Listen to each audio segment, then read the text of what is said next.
एक समय की बात, एक परिवार में काफी समय से पुत्र नहीं हो रहा था।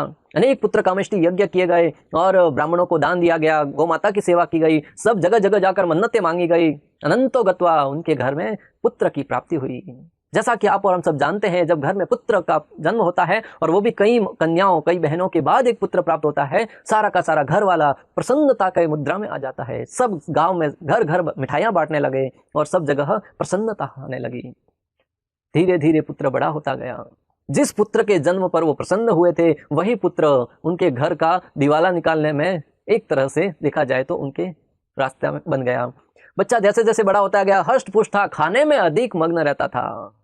जहां एक और पूरा परिवार भोजन करने में पूर्ण हो जाता था, दूसरी तरफ उतना का उतना भोजन अकेले उस पुत्र को लगता था। और खाते समय बहुत ही सुंदर भाव कहता था, दाने दाने पर लिखा है खाने वाले का नाम। एक एक और खाता था, हर शब्द पे कहता था, दाने दाने पे लिखा है खाने वाले का नाम। घर वाले कहते थे, दाने दाने पे नहीं, बोरी बोरी पे लिखा है, ऐसा बोल खाने वाले का नाम। क्योंकि खाता कितना है, अगर इसी गति से खाता रहा तो एक ना एक दिन हमारा सारा धन समाप्त हो जाएगा और हम सब भूख के मारे मृत्यु को प्राप्त हो जाएंगे। घर वालों ने कई बार उसको घर से निकालने का प्रयास किया। वह क्रोध में आकर जला भी जाता था, परंतु थोड़ा दूर जाता था, पुनः भूख लग जाती थी और लौट के आ जाता था, क्योंकि जाएगा तो जाएगा कहाँ। कई दिन ऐसे ही बीतते गए, घर वाले और चिंतित हो गए। सारे के सारे घर वालों ने मिलकर निर्णय लिया कि इसको तो घर से निकालना ही होगा। अगर घर से नहीं निकाला तो हमारे सबके मरने की नौबत आ जाएगी, कर्जा चढ़ जाएगा ऊपर, अनेक प्रकार के दुखों से अप्लावित हो जाएंगे। सारे घर वालों ने मिलकर उसको समझाया कि हम तुमसे बहुत प्रेम करते हैं, परंतु करे तो करे क्या, हमारी स्थिति वैसी है, अगर पकड़े तो खाए और छोड़े तो जाए। बच्चे को समझाया और अंत में सब क्रोधित होकर घर से बाहर निकाल दिया और दरवाजे बंद कर दिए। बोले, आज के बाद तुम्हारे लिए इस घर में कोई जगह नहीं है।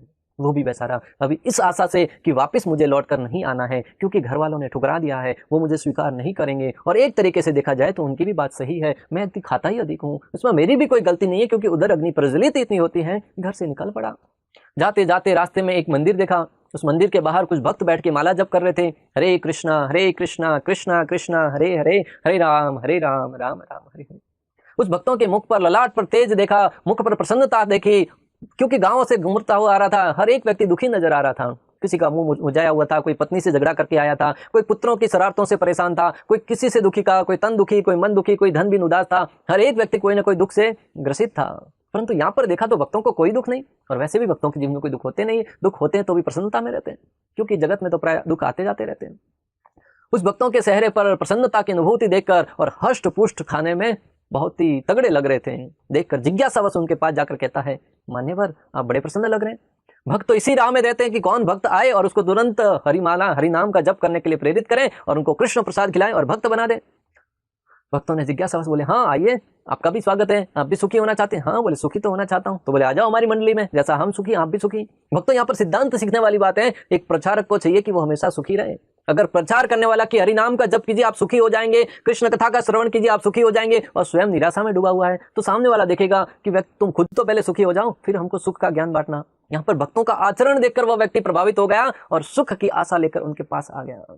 भक्तों हमें भी चाहिए कि इस प्रकार प्रसन्न रहे कि हमको देखकर लोग प्रभावित हो और भक्ति के लिए तड़प उठे, भक्ति के लिए लालायित हो जाए कि ये व्यक्ति इतना सुखी है तो मैं क्यों न इसका अनुसरण करूं। उस व्यक्ति ने कहा कि मेरी एक शर्त है। बोले, क्या?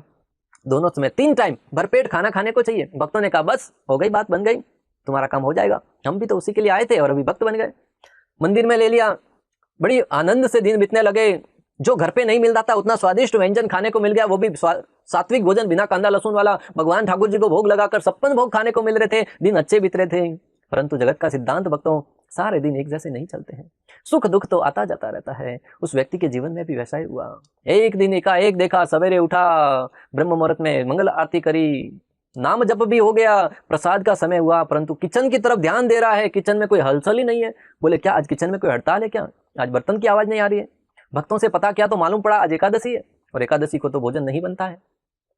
उस व्यक्ति गुरु जी के पास गया, बोले आज भोजन नहीं मिलेगा। बोले नहीं, आज तो एकादशी करनी पड़ेगी। बोले, गुरुदेव जो करवाना करवाओ, परंतु भोजन तो चाहिए मुझे। बहुत देर बातचीत चली, गुरुदेव ने अनेक प्रकार से समझाया। बोले, गुरुदेव आपकी हर बात मानूंगा, परंतु उपवास तो मेरे से नहीं होगा, मैं कल सूर्योदय देखने के लिए जिंदा ही नहीं रहूंगा। अभी निर्जल एकादशी की गई, एक भक्त का फोन आया, बोले कि पानी अभी रात को पी सकते कि नहीं? मैंने बोला नहीं, सो जाओ, सवेरे उठ के पीना। बोले, सवेरा देखने के लिए मैं जिंदा रहूंगा कि नहीं? बोला, भगवान देख लेंगे। खैर उसने उपवास किया और सवेरे जिंदा भी रहा और प्रसन्न है आज। उसी बात उस व्यक्ति को कहा, परंतु वो मानने को रेडी नहीं था। तब गुरुदेव ने सोचा, इसको बेचारे को कहाँ अधिक परेशान करें। एक काम कर, किचन से राशन लेके जा और नदी के किनारे जहां कोई नहीं देखता हो वहां पर मेरा नाम खराब नहीं होना चाहिए कि उस महाराज का शिष्य है वो एकादशी व्रत नहीं करता, क्योंकि मैं सबको एकादशी व्रत करने के लिए कहता हूँ। नदी किनारे जाकर भोजन खा लेना। उसने कहा ठीक है मान्यवर, जैसा आप कहेंगे, मैं भी देख देख के थोड़ा बहुत तो बना ही लूंगा और अपना तो पेट भर लूंगा। गुरुदेव ने कहा लेकिन एक शर्त है। बोले क्या? बोले कि पहले भोग भगवान राम जी को लगाना, उसके बाद ही ग्रहण करना। बोले ठीक है, भगवान और हम दोनों मिलकर खाएंगे। वैसे भी आज तुम्हारे मंदिर में भगवान के लिए कुछ है नहीं, भगवान भी दौड़े आएंगे हमारे पास खाने के लिए। सारा का सारा राशन गया, मंदिर नदी किनारे जाकर नहाया धोया, भोजन बनाया।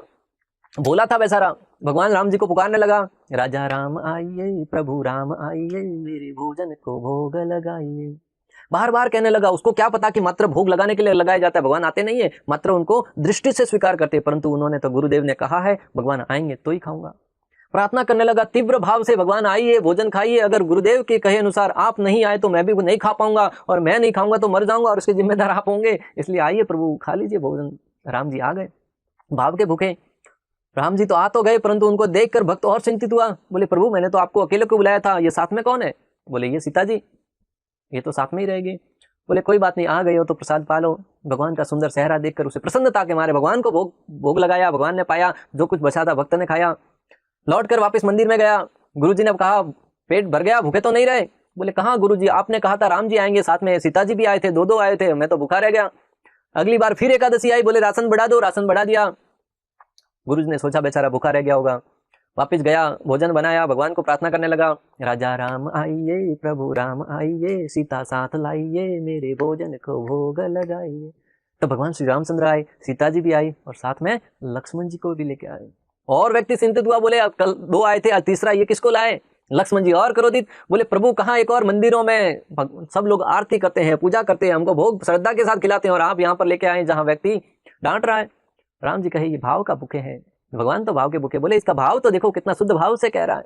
बाकी लोग तो कपट भाव से अर्पण करते हैं और उसके पीछे रहस्य छिपा होता है। भगवान को कहते हैं 100 रुपए का प्रसाद दे रहा हूं, मुझे लाख रुपए का फायदा होना चाहिए, और इसको बेचारे को कोई लाभ हानि नहीं पड़ी है, खुद के भोजन की पड़ी है बस।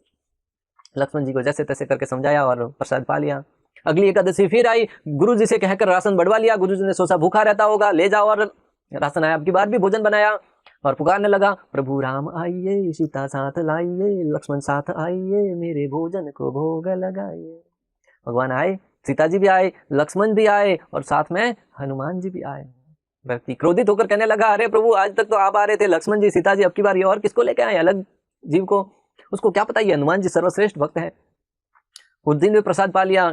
अगली बार फिर एकादशी आई, गुरुजी ने सोचा और राशन मांग रहा है, अकेला कितना खाता होगा, कहीं बाहर जाकर राशन बेचता तो नहीं है। पीछे पीछे गुरुजी गए हैं, छुपकर एक झाड़ी में देखने लगे। उस दिन उस भक्त ने क्या किया, सारा का सारा राशन रख दिया और बाजू में बैठकर भगवान को पुकारने लगा, प्रभु राम आइए, सीता साथ लाइए, लक्ष्मण साथ लाइए, हनुमान साथ लाइए, मेरे भोजन को भोग लगाइए। सुंदर ध्वनि में, दिव्य भाव में पुकारने लगा। इतना देखते ही भगवान आ गए। भगवान के साथ लक्ष्मण जी, सीता जी, हनुमान जी, साथ में भरत जी और भी बहुत सारे अयोध्यावासी साथ में आए और देखा कि भोजन तो बनाया ही नहीं है। भगवान ने पूछा, अरे भाई पुकार रहे हो, भोजन तो बनाया नहीं, भोजन की कोई ठिकाना नहीं है, और कहाँ पुकार रहे हो, खाएंगे क्या? उस भक्त ने कहा, जब हमको मिलना ही नहीं तो हम बनाए काय को? आप इतने सारे लोग आए हो, मेरे को कहाँ मिलने वाला है? एक काम करो, आप खुद ही बना लो और बचेगा तो मुझे दे देना, मैं अपने भजन में बैठा हूँ। भगवान ने उस श्रद्धा भाव को देखा। भगवान ने आदेश दिया, लक्ष्मण जी लकड़ियां लेने जाते हैं, माता सीता रसोई का काम बना रही है, रसोई बना रही है, भरत जी सब्जी काट रहे हैं, हनुमान जी कुछ सेवा कर रहे हैं, अलग अलग भक्त कुछ सेवा कर रहे हैं। कितना सुंदर दृश्य होगा भक्तों, जहां माता जगत जननी सीता जी रसोई बना रही है और अनेक भक्तगण उनकी सहायता कर रहे हैं। उस दृश्य को देखकर वो भक्त आनंदित हो गया। उधर उसके गुरु जी देख रहे हैं कि वो किसी से बात कर रहा है, प्रभु श्री रामचंद्र से। उनको तो राम जी देख नहीं रहे थे। उसने सोचा कि अकेला किससे बात कर रहा है। उसके पास जाकर पूछा कि तुम किससे बात कर रहे हो? उसने कहा, राम जी खड़े हैं, उनसे बात कर रहा हूं, आपके कहे अनुसार तो मैंने भोग लगाया और उनको ही सेवा प्राप्त हुई है। गुरु जी ने कहा, मुझे तो नहीं दिख रहे हैं। तो उन्होंने कहा कि मेरी भी अर्जी लगाओ कि मुझे भी दिख जाए। राम जी ने कहा, तुम्हारे गुरु के अंदर भक्ति है परंतु सरलता नहीं है। इतना सुनते ही गुरुदेव आंखों से अश्रुधारा बहने लगी, रोने लगे। बोले, मेरी भक्ति में वो श्रद्धा नहीं है, वो सामंजस्य नहीं है। जब उनके आंखों से अश्रु बहने लगे, प्रभु जी ने, रामचंद्र ने कहा, अभी तुम योग्य हो गए। जब भक्ति में रोना सीख जाओ, जब भक्ति में प्रेम भाव आ जाए, तब समझिए कि आपकी भक्ति प्रेम के स्तर तक पहुंच गई है। उस अवस्था में भगवान श्री रामचंद्र ने गुरुदेव को दर्शन दिए और वो भक्त और शिष्य और गुरुदेव दोनों धन्य हो गए। बहुत ही सुंदर प्रसाद बनाया गया, सबने प्रसाद पाया और वो सारे भक्तों में वितरण किया गया। उस दृश्य को अनुभव करते हुए आचार्य गण समझाते हैं कि भगवान भाव के भूखे हैं। अब कितना दे रहे हैं यह महत्वपूर्ण नहीं है, किस भाव से दे रहे हैं यह महत्वपूर्ण है। है। भक्ति में भी यही नियम लागू होता है भक्तों। आप कितना नाम जप करते हैं ये महत्वपूर्ण नहीं है, किस भाव से नाम जप करते हैं यह महत्वपूर्ण है। भगवान ने स्वयं भगवद गीता में कहा है, तेसाम सतत युक्ता नाम भजताम प्रीति पूर्वकम, प्रेम पूर्वक मेरे नाम का भजन करो। जब हम श्रद्धा से प्रेम पूर्वक हरे कृष्णा कृष्णा कृष्णा हरे हरे, हरे राम राम राम हरे हरे, जब हम प्रेम पूर्वक भगवान के दिव्य नामों का भजन करेंगे, निश्चित रूप से ठाकुर जी दौड़े चले आएंगे भक्तों। भगवान तो भाव के भूखे हैं, जहां जहां भक्त पुकारते हैं भगवान दौड़े चले आते हैं।